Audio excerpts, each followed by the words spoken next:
G'day folks, and welcome to Gormo's Shed, the first Gormo Shed for 2018, and I hope I can manage to rack up a few good ones for you this year.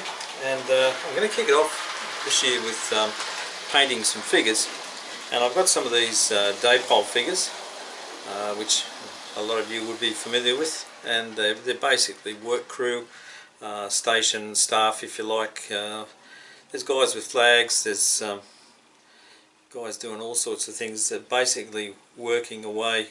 There's a guy with a pickaxe and all that sort of thing.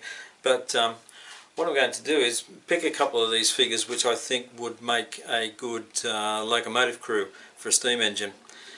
And I've got a beautiful city class GWR loco from Bachmann, which looks empty without a crew in it. It's got nice detail in the cab and everything like that, so I think to really do it justice, I need to have a nice sort of looking crew in there. So I'll show you the way that I go about painting these figures.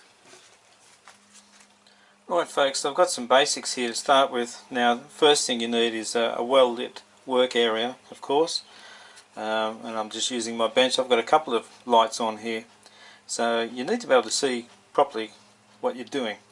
I've got here a biscuit container, and I'm using this for mixing paint to get the shades I want.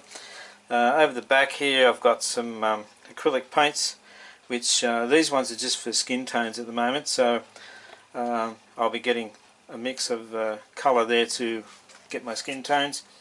These things are called helping hands, and they're very useful for soldering, but if you've got a set of them, or even make something up with some sort of a alligator clip here, and even nail it onto a piece of wood or something, but basically something to hold the figure by the base until you finish painting makes all the difference, because one of the hardest things to do is to hold these things and paint them.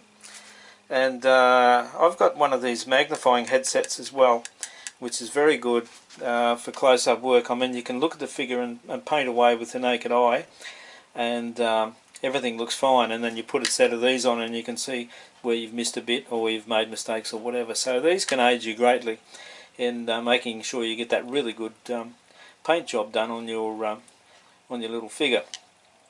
Now, if you're a smoker, I would suggest that you don't have a smoke for quite some time before you attempt doing this, because I've found from personal experience years ago, and I'm a reformed smoker, but if I had a cigarette and then started trying to paint some fine detail on something, my hands would shake.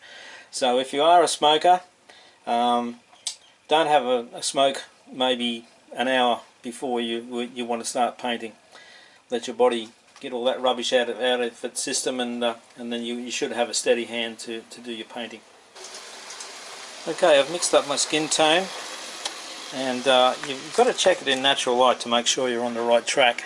Under artificial lighting is not a good way to check your colour. And I've got my two little guys set up in the helping hands, so what I'll do is get onto it with the brush and the magnifying headset, and I'll start painting the face and hands, any flesh areas that are visible. So I'll do them first, and then we'll come back and work out the details for the rest. I think it's easier to do that and sort of bring, say, the hair and so on up to the face, rather than trying to paint a face over hair and so on. I've just found this, it suits my way of doing it. I've been doing it that way for years, so that's the way we're going to do it. Now folks, this is the difference the magnifying headset makes, but I feel it doesn't really give a clear demo on the camera for some reason. Don't understand that, but this is without the headset, and I'll just place it over in front of the lens, and that's with a magnifying lens. So that's with, that's without, with,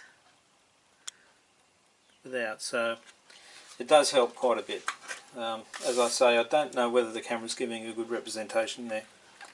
Now folks, I've done the skin tones, but I doubt whether you'll notice much difference there at all under that light. You really need the naked eye to see this. but it will become more obvious once the other colours start going on. Now I'm going to start working out from their the clothes that they've got underneath. So I'll work from their shirts outwards and do the top layers last, of course. You can start to see the contrast now. It's very difficult to show you me actually painting this figure, but I'll try now. I can see there I've just missed a bit on his sleeve. I can see a bit of skin colour showing there, so I'll go back and fix that up. But yeah, I think it's coming along pretty good. Now folks, by the time you get down to the shoe area, don't worry too much about going over onto his shoes, because you can come back up with I usually do black for shoes, but yeah, don't worry too much about that. And obviously don't worry about the base, because we're going to cut that off anyway.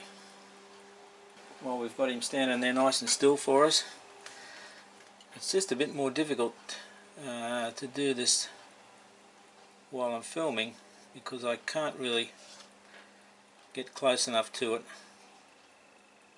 to do it properly. So this is purely for the sake of the video, and I'm down to what I would regard as the easy part now, where it doesn't matter if I go onto his shoes or onto the shovel or whatever. This is the fireman. But where you've got to be careful is just around where the hands are here. So yeah, I'll carry on with this, and we'll see what he's like when I finish doing that part. Now folks, I'm up to the hair and the caps and that sort of thing, so I've mixed up a sort of a brown colour for the hair. I can add a bit of black to it to sort of give it a bit of variation, but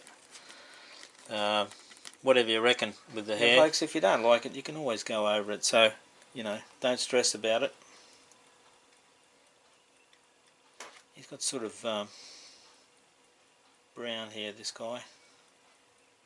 Looks a bit messy at the moment, but we won't worry about that. I've gone well over onto the cap. Okay folks, both the little guys are finished now. I've just done the shovel handle in like a very dark brown, and it's just by mixing paints together. And the blade on the shovel is sort of a grey colour, again just mixed up. Now if you get to the point on these figures where you know the detail you want to add is just so fine, you've got to ask yourself the question, do I carry on? Because when you look at these things from a distance, it's very hard to tell what's actually going on, and especially on the commercial products you can't see much detail anyway. I think there's probably more detail on these sort of mouldings. Now with this chap here, I mean, there's buttons on his jacket there, and there's a couple of little areas of black that we could straighten up just a tad. It just depends how far you want to go with this sort of thing.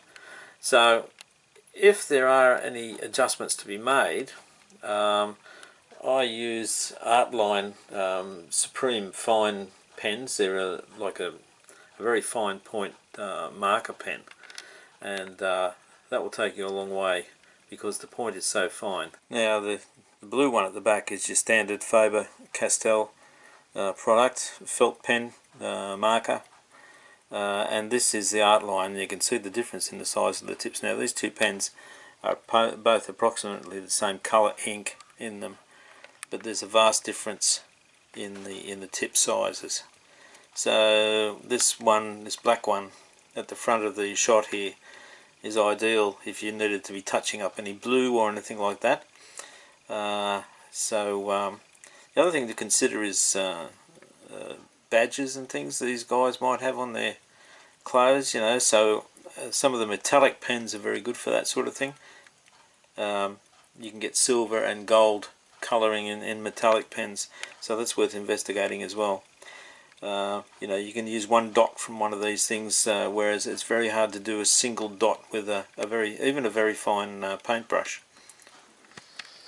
Okay folks, when your little man's complete, it's time to start cutting away at the base, and I use one of these snap-off blade knives to do it. and just do it bit by bit and gradually cut it away until you're left with just a little man and no base there. So I'll get on with that.